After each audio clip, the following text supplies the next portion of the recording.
รู้ไหมครับ Excel สามารถสร้างสูตรไว้ใช้เองด้วยอย่างเช่นผมจะแสดงวันของสัปดาห์นะครับว่าเป็นวันจันทร์อังคารพุธหรือพฤหัสผมมีสูตรพิเศษก็คือ day name แล้วก็ตามด้วยวันที่แบบนี้ก็จะได้ชื่อวันของสัปดาห์อยากรู้ว่าทำยังไงลองดูในคลิปนี้ครับผมมีวันที่อยู่นะครับอยู่ในคอลัมน์ A โดยปกติแล้วถ้าเราอยากจะรู้ว่าวันที่เนี้ยเป็นวันอะไรของสัปดาห์อย่างเช่นเป็นวันจันทร์อังคารพุธหรือพฤหัสใน Excel มันไม่มีฟังก์ชันตรงๆนะฮะเราจะต้องใช้ฟังก์ชัน text ก็คือเท่ากับ text เปิดวงเล็บแล้วก็ตามด้วยวันที่จากนั้นก็ระบุ format ของ text ที่ต้องการอย่างเช่นเราต้องการชื่อวันนะฮะแล้วก็ระบุเป็น dd แล้วก็วงเล็บปิด enter แบบนี้นะฮะเราก็จะได้ชื่อวันแล้วทีนี้ถ้าเราอยากจะสร้างเป็นฟังก์ชันบ้างนะฮะ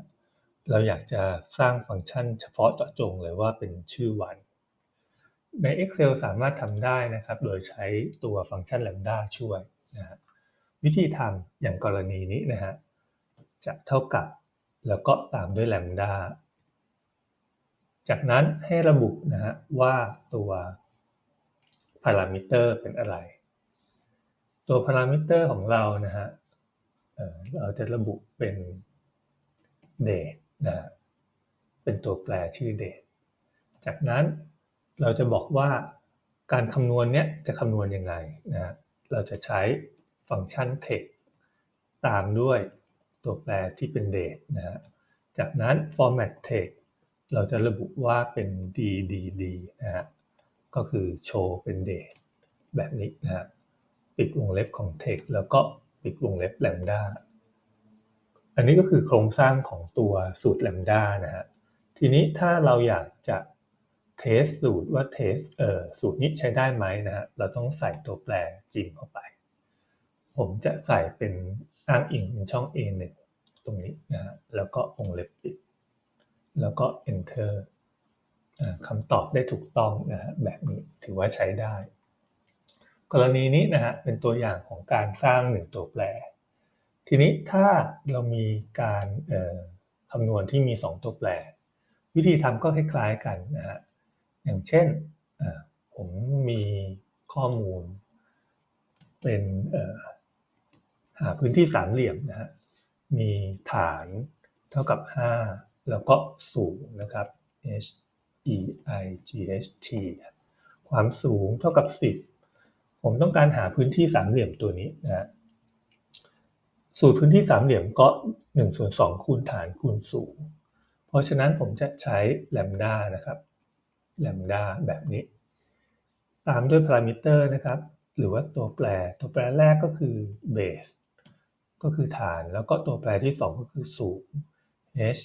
e i g h t สูงนะฮะสูตรการคำนวณของเราก็คือฐานคูณสูงแล้วก็คูณด้วย 0.5 แบบนี้นะฮะเราก็จะได้พื้นที่สามเหลี่ยมแล้วทีนี้เราลองเทสตัวแปรดูฐานเราเท่ากับ5แล้วก็สูงเราเท่ากับ10แล้วก็ปิดวงเล็บเราได้25แบบนี้นะฮะเพราะฉะนั้น2ข้อมูลตัวนี้นะฮะนี่ตัวนี้กับตัวนี้ตอนนี้เราเขียนสูตร lambda ได้แล้วทีนี้วิธีที่เราจะเอาสูตร lambda ตัวนี้ไปสร้างสูตรเพื่อให้ใช้เหมือนกับพวก VLOOKUP XLOOKUP หรือสูตรอื่นๆใน Excel นะฮะเราจะต้องเอาค่านี้ไปใส่ไว้ใน Name Manager นะวิธีทำนะฮะเดี๋ยวผมขอ Copy สูตร lambda ตัวนี้ไปก่อน Copy เฉพาะ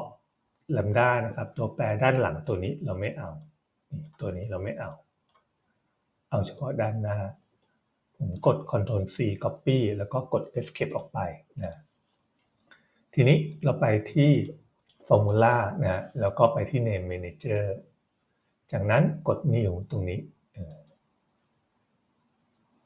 ที่ Refer to ตรงนี้นะฮะ Refer to แล้วก็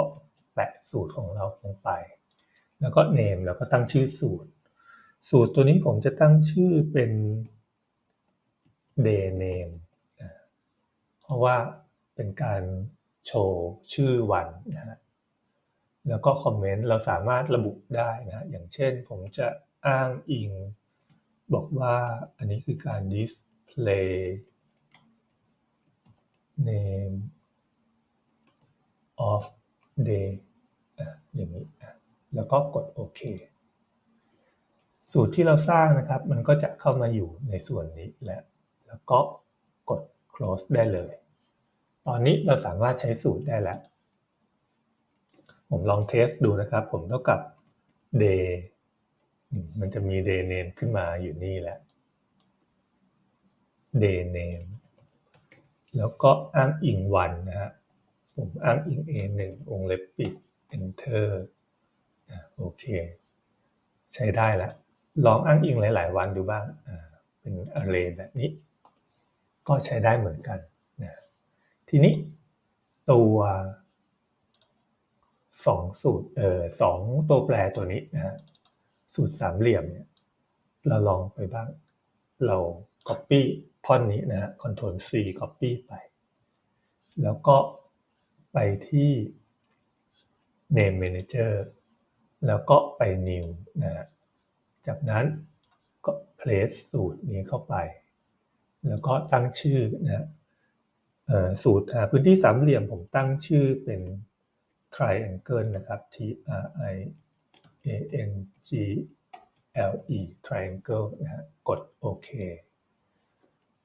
สูตรใหม่ของเราก็จะมาอยู่ตรงนี้แล้วนะฮะจากนั้นเรา close ได้เลยผมลองเทสสูตรนะครับหาสามเหลี่ยมนะฮะพื้นที่สามเหลี่ยม triangle มีให้เลือกแล้วผมกดแท็บเพื่อเลือกจากนั้นเห็นว่ามันระบุว่าตัวแปร2ตัวแปรที่เราตั้งไว้นะฮะตัวแปรแรกก็คือ A12 แล้วก็ตัวแปรที่2 B12 วงเล็บปิด enter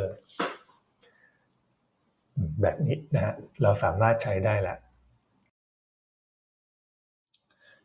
ทีนี้ถ้าเกิดว่าเราอยากจะเซฟสูตรของเราไว้ในไฟล์นะฮะโดยที่เวลาเราเปิดไฟล์ Excel ไฟล์ใหม่ขึ้นมาก็จะมีสูตรเหล่านี้ติดมาด้วยนะฮะวิธีทำก็คือเราจะต้องตั้งชื่อเป็น book.xltx นะฮะแบบนี้นะฮะ books.xltx จากนั้นเราเซฟไฟล์ไว้ในตัว Dice C โปรแกรมไฟล์นะครับไว้ในไฟล์ path ตัวนี้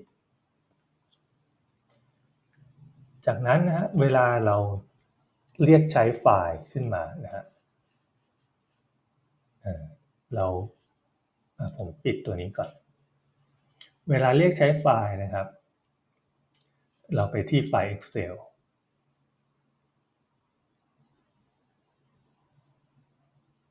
เปิด Excel ขึ้นมานะครับทีนี้แทนที่จะมาติ๊กที่ blank workbook ตรงนี้นะฮะให้เรากดปุ่ม escape ออกไปมันก็จะเข้ามาในหน้า Excel โดยปกตินะฮะ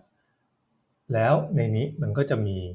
ฟังก์ชันของเราที่จะใช้ได้นะฮะอย่างเช่นเราทำตัว day name ไว้นี่มันก็จะมี day name แบบนี้นะใช้งานได้หรือว่าอีกสูตรหนึ่งที่เราทำไว้ก็คือตัว triangle นะฮะก็จะมี triangle แบบนี้ผมใส่ค่าไปแบบนี้นะฮะก็จะใช้ได้ก็ลองไปปรับใช้กันนะครับ